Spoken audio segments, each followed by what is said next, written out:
Hello and welcome back to another episode of the White Sox March to October. And guys, we did it. Season 1 is over. Season 1 is in the books. We are your 2024 World Series champs. We went from the worst ranked team to the World Series champs all in year 1. We were successful. But today, before we get into the offseason heading into year 2, you're going to have to allow me to indulge myself for an episode because we're going to look back at all the stats, go through each individual player, and do a little season recap of year 1. Now, I have to admit, especially after last year, looking into my analytics and stuff, it's just not smart for this video to even exist, but I enjoy it so much. I know there's at least some of you that enjoy going in depth and looking at all of our players' stats year to year. And this year, obviously, I'm doing it differently. I always used to do it just for the regular season, a little buffer in between the end of the regular season and the start of the postseason, but this year we put it all off all the way until the end. And I really don't know why I didn't do that in the past, because what I can do here is click continue in franchise, and going on this screen here is going to make it way easier to look at all these players' stats. Now, I feel like I should say, just so nobody's confused, everyone's on the same page, we are not continuing this in franchise mode. We will be going into year 2 within the March to October. It's just like I said, clicking to continue in franchise, it gives us some more menus, it gives us some more things to look at. We can't even look at awards within the March to October screen. So that's the only reason we're on this screen right now, is just so we have access to these menus. And one last thing before we get started, since all we are going to be doing today is looking through some menus, I just know wherever I put my face cam, I'm going to be blocking something. So I think we're going to take it old school just for today. And I'm probably going to go ahead and just remove the face cam for most of today's episode while we just look through the stats. So how we'll be doing this is I'm just going to go into our lineup screen and click triangle, and we're going to go player by player, just looking at their stats from this season. So let's go ahead and let's get it started by talking about our leadoff hitter against the righties, Andrew Benintendi. And I mean, the first thing you notice is, like, I was not expecting this level of progression from Andrew Benintendi at 29 years old with a C potential, +6 to his contact against righties, and then +12 to his power against lefties. I mean, +12 is huge. 62 power lefty-lefty. That is no joke. I just wish his fielding got a little better. I wish he maybe got a +3 so that he would bump up to getting that bronze badge out in left, but I feel like I never really had any issues. I feel like for whatever reason, he actually got some pretty decent jumps for me and left. But yeah, I mean, obviously with all that progression, he had a really good season. It's kind of easy to think of real life Benintendi throughout these last 2 years and not really remember how good he was for us. And I guess even he wasn't that great for me in the postseason, but regular season Benintendi here on this March to October was like one of our best hitters. I mean, dude had a 327 average and a 400 on base percentage. That's what you want out of your leadoff hitter. And then on top of that, putting together a little bit of power numbers, 16 bombs and 31 doubles.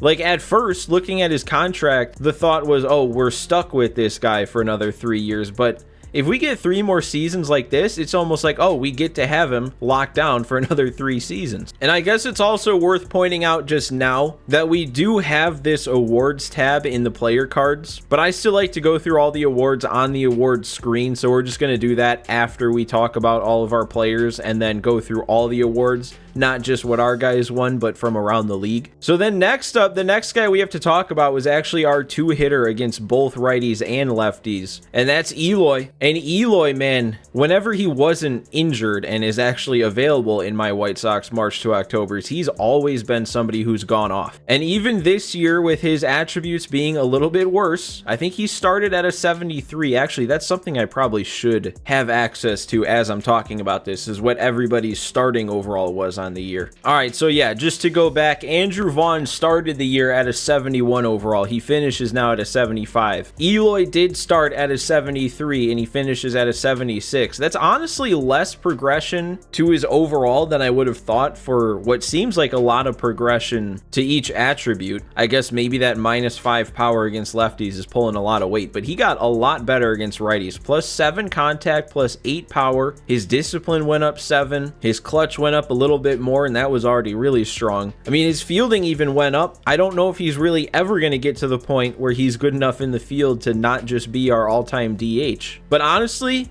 him being our all-time DH, if he's going to put up numbers like this, not an issue at all. Because being the all-time DH means he can play every day, because somehow it seems to work on the back end. When you're DHing, you don't actually lose energy from the game. So he never has to sit out. He's able to just play every single day as our designated hitter. And if he's going to give us these numbers, that is not an issue. So yeah, 162 games played, 665 at bats, over 200 hits, 40 doubles. He even hit 4 triples somehow. And then 36 home runs, driving in 117 runs, 67 walks, which I mean, it was his discipline, went up 7. So yeah, he drew a lot more walks than he normally does, while also striking out under 100 times. So he had an average over 300, 376 on base, slugged over 500 for a 914 OPS. So that gives him a total 4.6 wins above replacement without even setting foot on the field defensively, which I guess that also reminds me, I didn't scroll over and look at Benintendi's WAR, and he was at 4.5. So now on to our 3-hole hitter, and that's Vlad. Our biggest trade, maybe of all time, in March to October,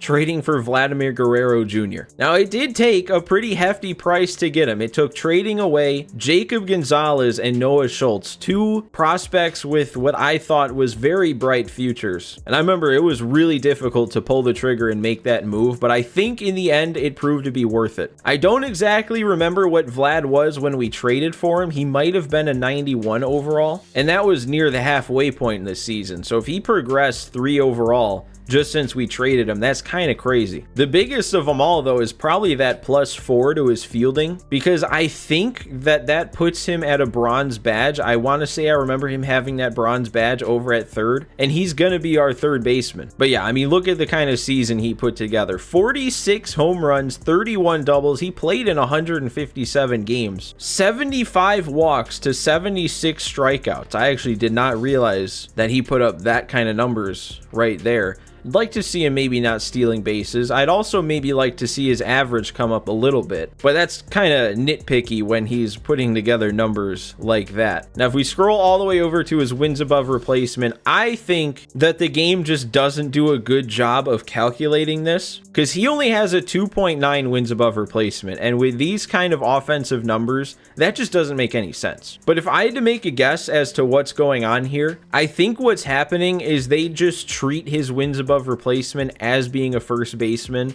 no matter where he actually played. So when I have him playing 3rd and he's racking up errors at 3rd base, which is, a position that's probably tougher to field than 1st, I think when it comes to calculating the WAR, it almost counts that as errors for a first baseman. And I feel like however you calculate WAR, it gives more like base credit to a 3rd baseman than a first baseman. So making 15 errors as a first baseman would knock your WAR down by a lot. Whereas if they actually calculated this as him making these errors at 3rd, I think it'd look a lot different. Now, that's not for sure. That's not concrete. I don't know that 100% that that's why he only has a 2.9 wins above replacement. It does not make sense otherwise for him with the season he had to not even have a 3 WAR. So next, on to our second of the 2 90+ overalls, we've got Luis Robert Jr. And I mean, he's also progressing big time. Huge improvements to that power, +7, +8. Contact didn't go so great. He got a -2 to his contact against lefties, which is still a 90, but then that contact against righties didn't climb all that much. Discipline's getting a lot better. Fielding went up a nice +3, and I mean, these are his numbers. Power was there. The batting average took a little bit of a dip, at least was a little bit lower than I'd like to see. What I do like seeing, though, is the amount of walks he drew, and now that his discipline rating improved by as much as it did, that should just keep getting better and better. But yeah, I mean, this was just really comparable to his real life season last year, and it's actually pretty close. Like, I can't really make a determination one way or another which one was better. I think maybe if I had to, I would say that this season probably edges out last season, just because he cut down on his strikeouts so much while doubling his walks. And it looks like the wins above replacement agrees with me, having him slightly better than last year. He also didn't make an error in center field. I could just check now, but again, I'm going to wait until we look through all the awards, but I wouldn't be shocked if we have a gold glove on his shelf from this season. And then we got Dominic Fletcher, who really turned himself into a big time piece for this team going forward, as we continue on multiple seasons here. I mean, first of all, progression wise, a lot of progression against righties, plus 12 power is huge, up to 57. He also progressed kind of nicely against lefties, especially for him. I remember throughout the season looking at the splits and he was not hitting lefties well. He's still not going to hit lefties well going forward, but if that can keep getting better and better and he gets to the point where he can at least start every day, that would be really good for us with what he can do with the glove and right. And obviously the biggest thing about his progression is he progressed up to an A potential. So he started the year at a B. He also was only a 70 overall, so he went up 7 overall points. And I remember one of the comments on, I think it was the first episode, was kind of giving me a little bit of a strategy tip, saying if I had the chance to send down Fletcher, that might be a good tactical move, because then I could get a call-up chance to get him back up, which then would improve his overall big time and then maybe bump that potential up. But we didn't even need that. I mean, we got that level of progression just by him playing. And I mean, another impressive season. We've seen an impressive season from everybody so far. 28 doubles, 20 homers, 307 average, almost a 500 slugging percentage, which I would not have thought he was even close to. All that for an 860 OPS with a 4.3 WAR, good glove in right field. I mean, this is big time. I wish I remembered though. I think he started against lefties for the first chunk of the year. I don't think I had him as a platoon bat until we got Ezekiel Duran. And I wish there was a way that we could still see the splits, because we got to factor in he was probably still pretty bad against lefties. So if we could just see what he did against righties, it might be extremely impressive. And then we got Mitch Garver, one of our later trades. I think we traded for him before we got Vlad. Yeah, we definitely did, but it was only a little bit before. But still, he's not really here to continue his progression, even though he did get some decent progression in different places. But yeah, we already knew what we were going to get, a big bat out of the catcher position, and that's exactly what he came and did. I mean, he didn't really play much on the Mariners. I think that's probably why they were willing to give him to me. I don't know how he doesn't find a spot there. Like, I don't remember what their lineup was looking like, but you'd think the days he doesn't catch, he'd probably be a pretty good DH candidate. So most of these stats are with us. So 15 homers in only 71 games, 13 doubles. He batted 287, 865 OPS. You know, he's not the strongest defender behind the plate, but we didn't have a strong defender behind the plate to begin with, so it didn't really decrease any of our catcher fielding. He finishes with a 2.5 WAR, and we have him around for another season after this one, so it gives us a little bit more time to get Edgar Caro developing. Also, our new catcher that we just drafted, who's still going to be a bit more of a process to improve. So that's a little bit further down the line. But one more year of Garver is pretty big. And then, I mean, actually, I should probably change this around, because Vaughn, for the majority of the year, was our first baseman. So he's probably who I should talk about here while we're talking about our starting lineup. But it's easy to forget just how big Vaughn was for us in the regular season with how bad he was in the playoffs. He started at a 71 overall, and he progressed up to a 79. He was already an A potential, and I don't know if it would show the arrow next to it if his potential increased within that A range, but there's a very good chance it could have. But even if his potential is only an 80, which I guess that is something I could look at being in this franchise part, I just don't know. I never know if this is something that's kind of frowned upon when playing like a franchise or something. But you can go here, you can go to edit player, you can go down to attributes. I'm not going to click on it because that would show his potential. If there's anybody that wants to let me know, if you care if I look at this, then let me know. Otherwise, I don't feel like it's that big of a deal. I mean, when we draft people, we get to see their potential rating down to the number. So I feel like it's not that unethical, I guess, to, you know, once a season be able to go into this screen and see what their actual potential rating is. But anyways, back on topic, even if his potential is only a 90, that's still 11 more points he gets to improve. And he's already just a really solid hitter across the board. And we saw that from his regular season. Honestly, he didn't, I would say at least, he didn't have as crazy of numbers as his progression would make it seem. But you can't see these numbers and be upset with it. I mean, 22 doubles, 29 home runs, career high, drove in 85. And just like it seems like everybody's doing, big increase to the walks while cutting the strikeouts down a bunch. 838 OPS. OPS, and it all goes in to give him a 3.3 wins above replacement. We have him on arbitration for 2 more seasons, but I really want to say that Andrew Vaughn's going to be our first baseman just like throughout the rest of this thing. I really think with that bat and how much more he's going to continue to improve, this is not going to be somebody that I want to let go. And then it comes to maybe one of our most important trades that we made very early on, adding Ezekiel Duran. Again, I don't remember what he was when we traded for him. He might have been a 78 or 79 overall. Now he's up to an 82. But the reason he's so important is he's young, he's got B potential, and he's got a lot of team control left. Like, we have him for 4 more seasons just on that pre-free agency deal, and he's putting up numbers for us too. I mean, he was not a platoon bat, but based on what handedness we were facing, he would either play second or right field, and that didn't seem to slow him down. 42 doubles, 20 homers. I guess he's one guy that didn't really cut down on his strikeouts, although I guess maybe you could say he did, because he played in more games, got more at bats,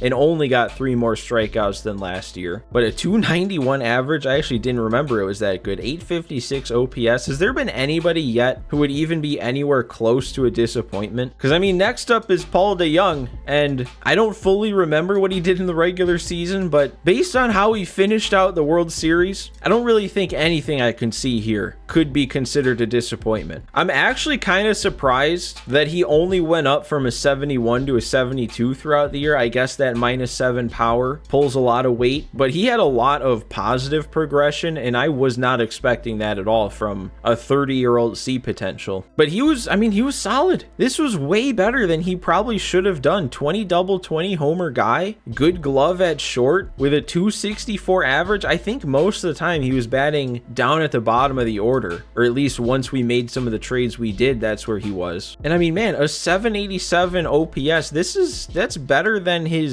good seasons back in St. Louis, I guess, all besides his rookie year. And that all leads to a 4.7 wins above replacement, which would be a career high. It's just, I don't know what we're going to do about him, because he was only signed for this 1 year, and we have Colson Montgomery as our shortstop of the future, already 4 overall points higher than DeJong is. So I really don't think we're going to see DeJong coming back. I think this was just going to be a one and done thing, and he gave us a really good 1 year. He's going to go get paid somewhere else. At least that's how it should work. So then heading over to our bench, and I guess the first guy is somebody who wasn't really on the bench all that much, because he was our starting third baseman until we got Vlad, and then once we did get Vlad, he was our starting second baseman against lefties. Didn't have all that much progression, actually, for someone who was still a B potential and under 30 years old. I would have thought he maybe would progress a little bit more than what he did. Only went from a 72 up to a 74 overall, and I wouldn't even say this was a disappointing year, honestly. I was gonna say maybe this is the first guy we could consider a disappointment, but I really don't think we can. I mean, obviously, as a White Sox fan, in like the grand scheme of things, this would be a disappointing year, thinking of what should have been Yoan Moncada's prime. Like, he should have been the star player. He should have been a lot better than this, and that's just not what he ended up becoming. But for what his role was, I mean, these are decent numbers. He had decent enough power with 18 home runs, got on base a decent amount at 331. 772 OPS was his highest since 2019. I do remember, though, for most of the year, his WAR was like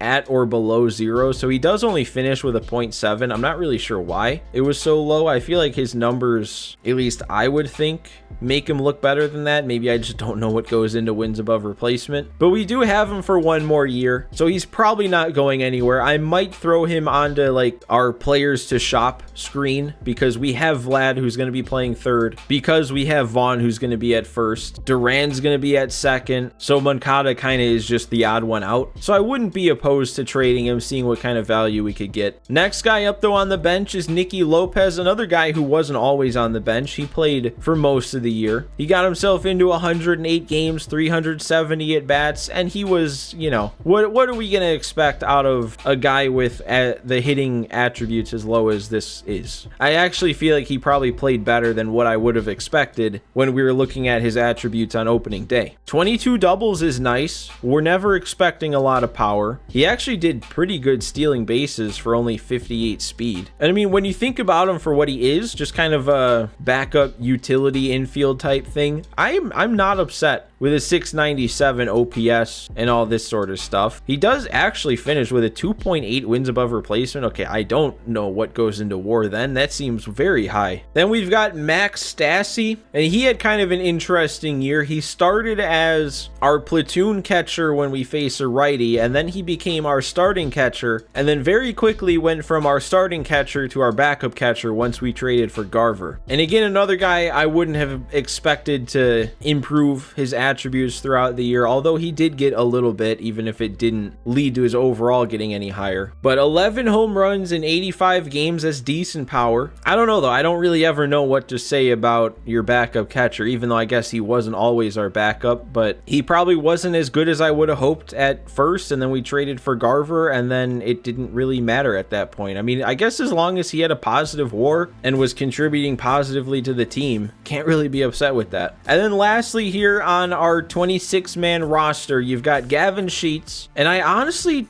don't remember if he ever was a starter. Like, I don't think he ever would have been, because Vaughn started every day, Fletcher started against the righties, so I don't really think there ever would have been a scenario where it made sense for Sheets to start. I feel like I do remember there was a weird point in time where he was our only backup outfielder, so I think he might have gotten into a lot of games around that point. But anyway, he did play in 59 games, 232 at-bats with 11 homers in those at-bats. His numbers really weren't bad. I mean, he had a pretty good walk rate, 331 on base to the 254 average, didn't strike out a ton, 757 OPS, positive WAR, so I guess again, as long as he's not going negative and he's contributing positively for us, not really anything you can complain about. But another benefit here of being in franchise mode and having access to the full rosters is we can actually go back and look at people that may have gotten sent down at different points in the year. So we also had a big chunk of the season taken up by Martin Maldonado. He was our starting catcher for a while against lefties, and he stunk. He was horrible. I guess the only thing that made him even partially decent, maybe ever, is the fact that he had a 310 on base with the average only at 191. But yeah, he was bad. He was real bad. Still, I guess, managed a positive wins above replacement. So I guess by the logic I said earlier of as a backup not being negative, I guess you really can't complain much about what he did. And actually, I think hitting wise, there is nobody else that's still in the organization that started in the big leagues and ended up down. So we can just go right into talking about the pitching. So the first thing I want to talk about before we actually get into anybody's individual seasons and anything like that is just for one more year talking about, I guess, my confusion of how pitchers work in March to October. Like, it really, especially after last year playing some franchise, it feels like there's a different outdated formula that goes into determining the kind of numbers that pitchers end up with throughout a season. So I mean, we know that there's no injuries in March to October. That's just how the mode works. And because of that, you know, your pitchers aren't going to miss a start. But even without them missing a start, I really feel like it's just not believable at all to have them throwing 233 innings. Dylan Cease is a guy, I mean, this is a perfect example. Injuries not being on in March to October shouldn't affect his numbers at all, because for the last 3 seasons before this, he hadn't missed a start, but the most innings he ever pitched was 184. So yeah, I mean, when I'm saying outdated, they're leaving starters in for so long, 233 total innings. There's no reason he should have 12 complete games. Like, I don't know if in our day and age, if there's going to be pitchers racking up 12 career complete games, let alone pitching 12 in one season. But again, just the way pitchers work in March to October, it's outdated. And one more, I guess, indicator of that is just how the strikeout numbers work. Because while innings are up, strikeouts don't really increase at the same rate. Because we can look at Cease's last few seasons. I guess actually the better way to do it would be to look at it here. You know, that strikeouts per 9 at its lowest was at 10.88. So almost 11 strikeouts per 9 over the course of 3 seasons. And then it drops down to 973 in our March to October season. And I guess that's still a pretty high strikeouts per 9, so this isn't the best example, but usually in March to October, a good strikeouts per 9 seems to be right around the 9 mark. Like it doesn't fully make sense, which I guess just quickly looking at all of our pitchers, it seems like our strikeout rates are higher than usual. So maybe it is different. I don't know. I just feel like I noticed throughout the season, it still was kind of that old way. But anyway, I guess enough of that. You know, that's not going to change. It's just kind of a little bit of confusion that I guess happens with how pitching still works in March to October. So we may as well talk about Cease. We already kind of looked at his stats. And I mean, we didn't even know if he was going to be on the team because he got traded in real life to the Padres before I started this March to October. And he was just still on the Sox roster for the start of this March to October. So there was really nothing I could do. And that's nothing I'm complaining about. I mean, he progressed from an 83 up to a 90. Massive improvement to that walks per 9 rating. And we already kind of got a good look at his stats. I mean, 233 innings, 252 strikeouts, 3.13 ERA, 5.9 wins above replacement. Just crazy numbers. I would be pretty shocked if we don't see him as the Cy Young Award winner, which actually, now that I think about it, I feel like I already did look at that. I feel like I might have pointed that out, and now I don't even remember it. So I guess I'll be in for a surprise one way or another. But next we can go to who is now our next highest rated starting pitcher. It's Jake Eder. We know his story. He got the fast track. He got the call up. That got him an easy plus 12 to his overall, and then he just kept going with it. I think when we brought him up, he only had gotten up to a 78. So he got an extra plus 4 overall to his overall, and that's all in his rookie season. So, you know, we have him around for the long haul now, and he's already going to be an 82 and still is probably going to keep getting better with that B potential. But yeah, he made 25 starts, still pitched 176 innings, picked up 189 strikeouts, didn't really have a walk problem. ERA was under 3, 5.1 wins above replacement. I mean, if he pitched a full season, he would be giving Cease a run for his money for the Cy Young Award. And I bet Eder probably still got the Rookie of the Year. And then next we got Mike Soroka, who, I don't know, it's almost weird to think of him as what he is, which is 26 years old with a B potential. Like, still a young arm with a lot of room to improve. And he did just that. I mean, he started at a 70. He's now up to a 77. He got massive improvements across the board, except to stamina, which that was actually one more thing I did want to talk about. Is it's just very frustrating to me, and it doesn't make sense why stamina doesn't get better, and I guess in Soroka's case even gets worse. Because in a case like this, for a guy like Mike Soroka, with the way that March to October works and starting pitchers pitching in a lot of innings, if you break it down to per start, 212 innings divided by 31 starts is just under 7 innings per start. And I don't understand, like, if we're improving attributes based on the numbers that the guys actually put up on the field, how is 7 innings per start not good enough to improve the stamina rating? Like, that's just, for whatever reason, that's just an attribute that doesn't get better. So that's why the more and more I'm learning this, the more and more I value the stamina rating, especially when we're scouting pitchers, because whatever they start with, that's pretty much just going to be their stamina rating. And for Soroka, that might be what holds me back from wanting to bring him back. I don't know for sure. I haven't made a decision. We're going to wait until the offseason episode to make that decision. But it'd be tough not to. I mean, a great pitch mix, this kind of improvement, this kind of season. I mean, we already saw over 200 innings, 226 strikeouts, 3.5 ERA, 5.7 WAR, only a 289 FIP. So yeah, I mean, he was very good. It really is. It's going to be really tough not to want to bring him back. So I might bring him back. I mean, I guess even with 69 stamina, which is a little on the low end, if he's still pitching 212 innings with those numbers, is it even an issue? Which I guess is kind of the same conversation to have about Michael Kopech, because his stamina is even lower. And I guess he didn't have as great of a season. The ERA finished a little bit higher, gave up a lot of home runs, 37 home runs. But I mean, he has good per nines, really good clutch. Still, you know, has that walk problem too. So that's also going to contribute to that ERA being as high as it is. I guess I also didn't really realize how much he improved, but he did start the year at a 71. Now he's up to a 77. He's got that A potential, so he's got it in him at least to keep improving big time year over year. We only have him under contract though for one more year, so I guess we'll see where he's at after another season. I just don't know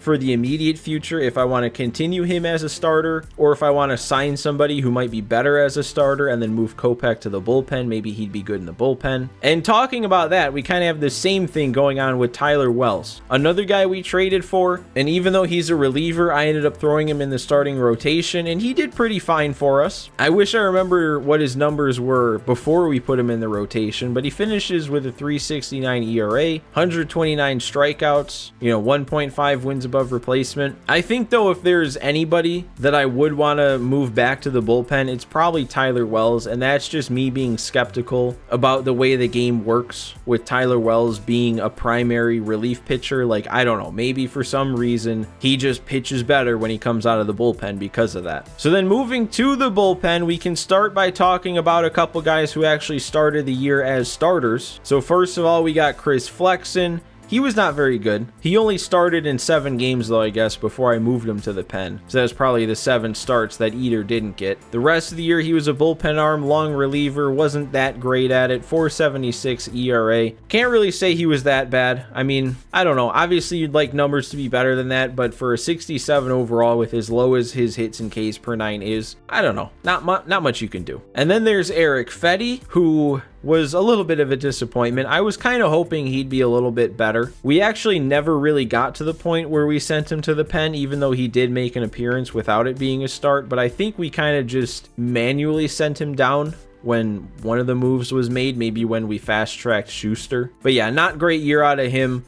He's also under contract for 1 more, although I would not be shocked if he stays down in the minors, just with some of the moves I plan on making in the offseason. I guess actually, I never noticed this. I was sitting here, I just kind of mindlessly scrolled over to see he had a 2.1 WAR. His FIP was only 333, but his ERA was 534, so I guess he just got really unlucky on the mound. And then we have one of the more positive stories from our bullpen this year, Touki Toussaint, who I didn't make an appearance with in the postseason, but he was still a really big piece of our bullpen. Big time progression for him throughout the season. He also progressed up to a B potential. He was our primary long reliever throughout the year, and look at the numbers he put together. Like, you don't really, like, the expectations for a long reliever aren't always that high, because the thought is, if a long reliever is coming into the game, a lot of the times that game is pretty much going to have been decided already.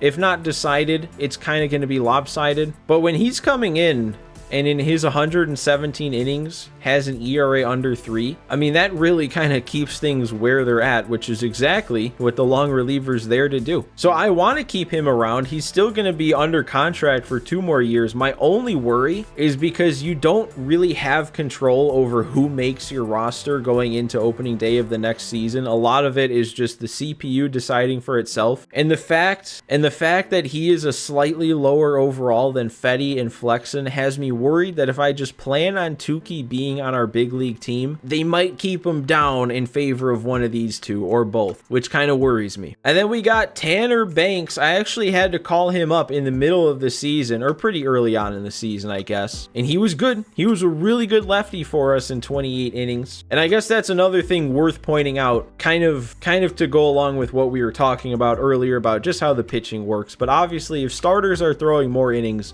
the bullpen's eating up less. So someone like Tanner Banks, who was one of our main bullpen arms, only throwing in 28 innings, that's just kind of sometimes how it is. But he made use of them. 2.25 ERA, only the 4 walks. We all know how good he was in the postseason for us. And with that pitch mix and what we know he does, I mean, he's another guy I don't really feel the need to think about getting rid of. I mean, he's locked down for a while. And then we have Jared Schuster. I had him in the bullpen. He was another fast track guy, a lot like Jake Eater. He just didn't get the subsequent progression because he wasn't as good. He struggled a bit more once he got up. I gave him 5 starts and then moved him to the bullpen. He seemed to struggle a little bit more with only the 3 pitch mix as opposed to Eater. And actually, now that I'm thinking about it, if Schuster is a 76, maybe Eater only got boosted up to a 76. So he got another 6 overall on his own instead of 4 overall like I thought. That's even more impressive. But anyway, with Schuster, I mean, we're already kind of looking at this.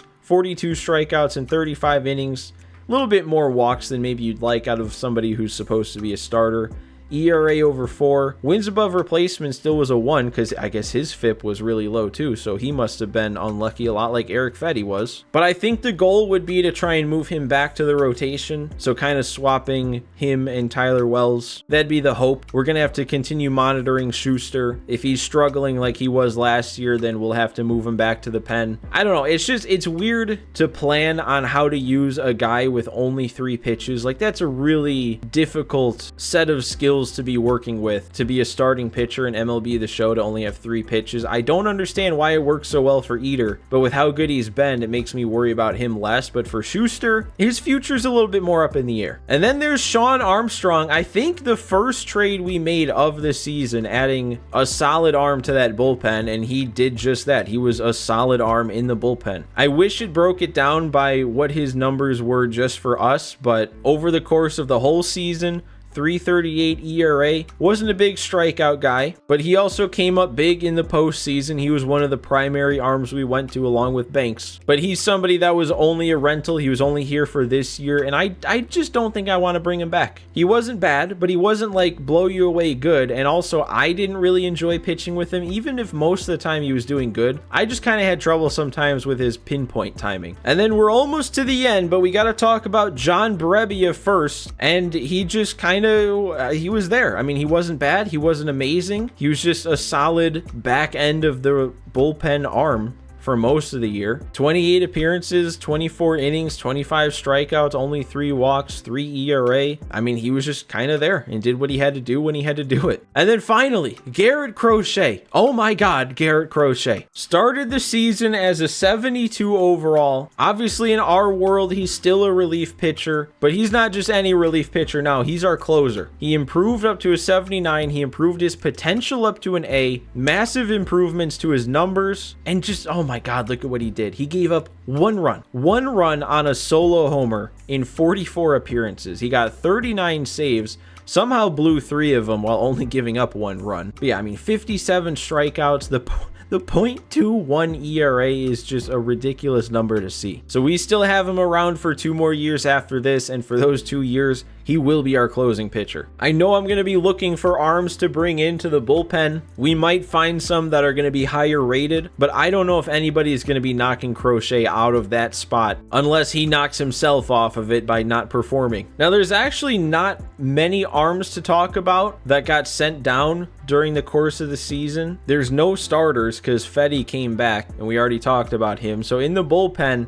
first of all, we need Joe Barlow. Like, he was stuck in the minors at a 73 overall with B potential, 93 hits per 9. Like, this dude needs to be on our team next year. I'm a little worried because his contract here says he's going to be a free agent, but I know I've seen stuff like this in the past, and then they just end up still being on our team, and this screen is just a little weird. So I really hope that's the case, and he's just automatically there, and he gets automatically brought up, because that would eliminate the need for at least one off-season signing, because I think he'll be really good. But moving on from that, Tim Hill was somebody who pitched a little bit. He didn't pitch much. When he did pitch, he was fine. He's probably not going to come back next year, though, being a low overall, so RIP Tim him.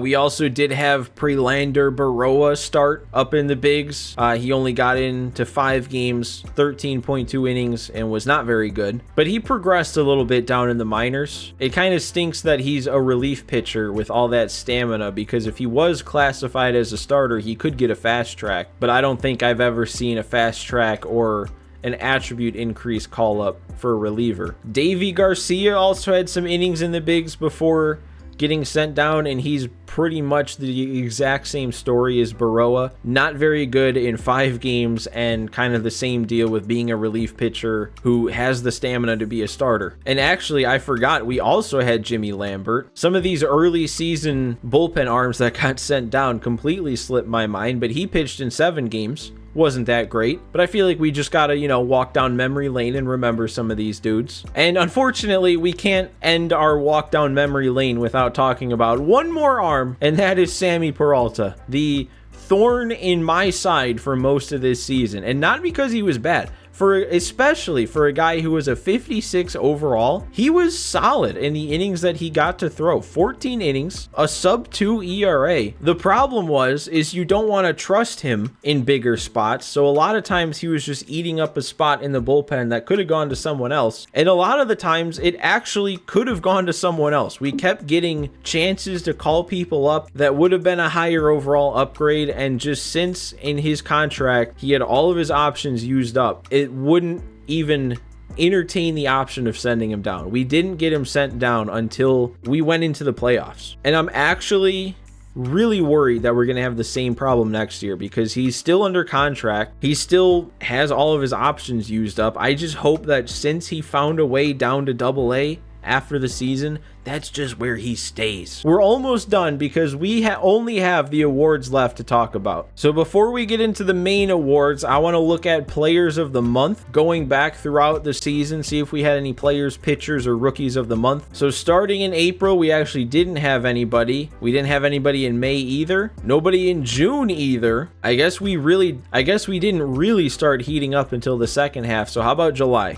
Still don't see anybody in July. Wow, that was all Yankees. Gotta be August though, right? Yeah, there you go. There it starts in August. Vlad was the player of the month with 13 homers that month, and Tyler Wells was the pitcher of the month. Wow, I didn't realize he ever had that good of a stretch. And then the last month, September, it was Jake Eater as both the pitcher and the rookie of the month. So now then on to the big awards. We already looked at postseason awards. We already made fun of that. Still doesn't make sense how we're staring at Andrew Vaughn as the World Series MVP when I think he went, what would that have to be, like 2 for 7? But now on to the big ones, and I haven't seen these yet, and I also forgot most of our players on the awards tab. So let's get into it. Let's see. Regular season MVP was none of our guys. We didn't even have one in the top 3. And I guess seeing how these 3 seasons went, it kind of makes sense. That is insane for Yordan Alvarez. A 332 average with 50 homers, 32 doubles on top of it, almost an 1100 OPS with an 8.2 wins above replacement. And then the National League MVP, it was Shohei. It says he won it as a DH though, but I would imagine since there's no injuries, he probably pitched. Oh yeah, he pitched. I guess he didn't pitch that well, but he also, I mean, still pitched pretty good. So that just, well, I was gonna say that just adds on to his case, but I don't know if it does, because that's another thing I've always noticed is especially with Shohei, it seems like he either wins awards based on the merit of him hitting or him pitching. They don't really combine it. So pretty impressive then for him to win it as the DH. All right, and then the AL Cy Young, we're looking for Cease, and he is the one who won it. Okay, good. 3.13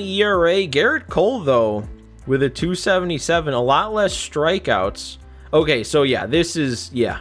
I guess our team just had a lot more luck when it comes to strikeouts, because Garrett Cole, when we see his last, 3 seasons, more so the 2 further ago seasons with those strikeout numbers compared to his innings, and then you look at this year in the March to October, just doesn't make sense. Only 214 strikeouts when he's throwing 40 more innings. But it would be interesting to see what the vote breakdown would be between Cease and Cole, and then how far back Soroka would have been as the runner-up. The NL Cy Young, oh, okay, well, there goes that, saying he didn't pitch all that great. So he won the MVP award as a hitter and then won the Cy Young award, obviously, as a pitcher. I guess a 3.55 ERA isn't bad when he's pairing it with 270 strikeouts. I don't know. I feel like 3.55 isn't all that great. And then he also walked over 100 hitters. But sure, why not? And then what's next here? The batting title, none of our guys. And then Arise. Okay, Arise repeated over in the NL. And then is the reliever of the year, and this one goes to Garrett Crochet. I think it was Yohan Duran from the Twins who had over 50 saves, and he's not even podium here. He didn't even finish, which is actually crazy now that I think about it. I didn't even realize it was Will Smith and Clase. And then if Duran would be like the 4th one, because I know he had a huge amount of saves, that's kind of crazy that 4 of what I would think has to be the top closers in the league all came from our division. But Crochet came out on top of them all. This was the one award I do remember, though. I remember every time bringing him in, I think under his stats, it said 2024 Reliever of the Year. And then in the NL, it was David Bednar. Was I targeting him, or am I thinking of something else? I can't remember now if I was targeting trying to trade him. him, but I guess it might have cost a lot if I was. And then next up, we've got Rookie of the Year, and it is Jake Eder. It had to be Jake Eder. I mean, this is just a top pitching season, let alone top rookie season. So yeah, that, I mean, I would imagine that had to have been unanimous. And then the NL, you got Ronnie Mauricio. Not a lot of strong seasons from the Rookie of the Year candidates here. And then I think, oh no, we do have the Hank Aaron Award. None of our guys won that. NL went to James Outman. Very interesting, especially when Shohei's winning the MVP based only on his hitting, I would assume, unless they did change something, or unless I'm just wrong completely. But I think now it's just Gold Gloves. We won't bother looking at each league for this. We're just going to go through, see if any of our guys won. So nobody for pitcher, nobody for catcher. Vaughn finishes third for first base. Nobody for second. Nobody for third. DeYoung won the shortstop Gold Glove. All right, nice. Got himself a bit of hardware in his 1 year on the south side. And then left field, nobody. Center field, Luis Robert did win, so I was right about that. So some more hardware for him too. And then right field, Dominic Fletcher. Okay, I wasn't really expecting that. I mean, I know he has a good glove, good ratings out there in right, but it shows. And on to Silver Sluggers right away. Eloy won it for DH. Seems like he won it pretty handily too. And then nobody for catcher. Vlad wins for first base, even though he wasn't really even a first baseman. Second base, nobody finished in top three, neither for third, nobody for short. Left, or I guess this is just outfield in general. So did we have anybody win for the outfield? No, we didn't. So that then does it for all of our hardware. And that should do it for our season 1 recap. So again, I always get carried away with these. I hope if there's any of you that actually watch to the end, you enjoy it too, or at least you like the background noise. And I guess anybody who doesn't would have already clicked off by now, so I may as well not say anything to them. Next episode will be the off season, and I do plan on fitting the entirety of the off season in one episode. So be on the lookout for that. But for now, I guess this is the end officially of season 1 on this year's White Sox March to October. So one last time, I know I said it last time, but thank you guys again for watching, not just today, but the whole season up to this point. And we've still got many seasons left to go with this team. So that's it for today. Off season next, and I will see you guys next time.